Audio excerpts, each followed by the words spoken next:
Özbekistan Respublikasynyň Daşary işler ministri duşmagy döredilen mümkinçiligi üçin tüý sürekden hoşarlyk bildirip, dogonluk Türkmenistan bilen gatnaşyklary ösdürmäge Özbekistanyna uly ähmiýet berilýändigini bellädi. Hemde fursatdan peýdalanyp Özbekistanyň prezidenti Şawkat Mirziýoýewiň hormatly prezidentimide we gahrman arkadamda iýeren mehirli salamny hemde iň gowy arzularyny ýetirdi.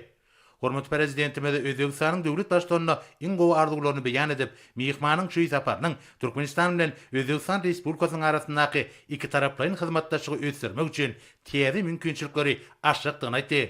Duşuň başyna bellenşi ýaly türkmen özbek gatnaşyklary ananşmagyň, öýdary hormat goýmagyň ýokary derejesi bilen tapawutlanýar.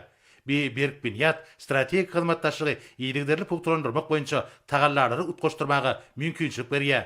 Şeýle hem ýurtlarymyz Birleşen Milletler Guramasy, garaşly döwletleriň arkalaşygy, ykdysady hyzmatdaşlyk guramasy ýaly halkary guramalaryň çäklerini netijeli hyzmatdaşlyk edýärler.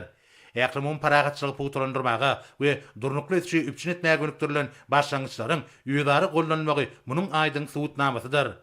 Hormatly prezidentimiz Tibet düzümlerinin Kızılsanna dürlü Merkezi Aziya goşmak formatlarynyň çäklerindäki üstünlikli hyzmatdaşlygy aýratyn belläp, bu düzümleriň dialogy çuňlaşdyrmak, köp taraplyň ykdysady hyzmatdaşlygy ösdürmek üçin netijeli meýdança bolup çykyş edýänliklerini belledi. Hemde Türkmenistanyň oňun bitaraplyk görelgelerine esaslanýan daşar siýasatyny ýygyderli gollaýanlygy üçin özbek tarapyna minnetdarlyk bildirdi.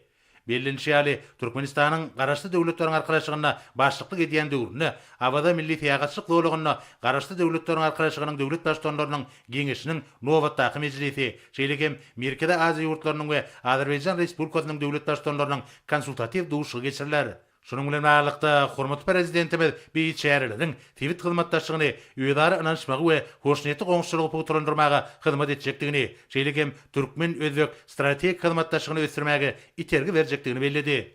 Bellenşi ýaly Türkmenistan Özbekistan Respublikasy bilen gatnaşyklary kem taraplyny ösdürmäge uly ähmiýet berýär.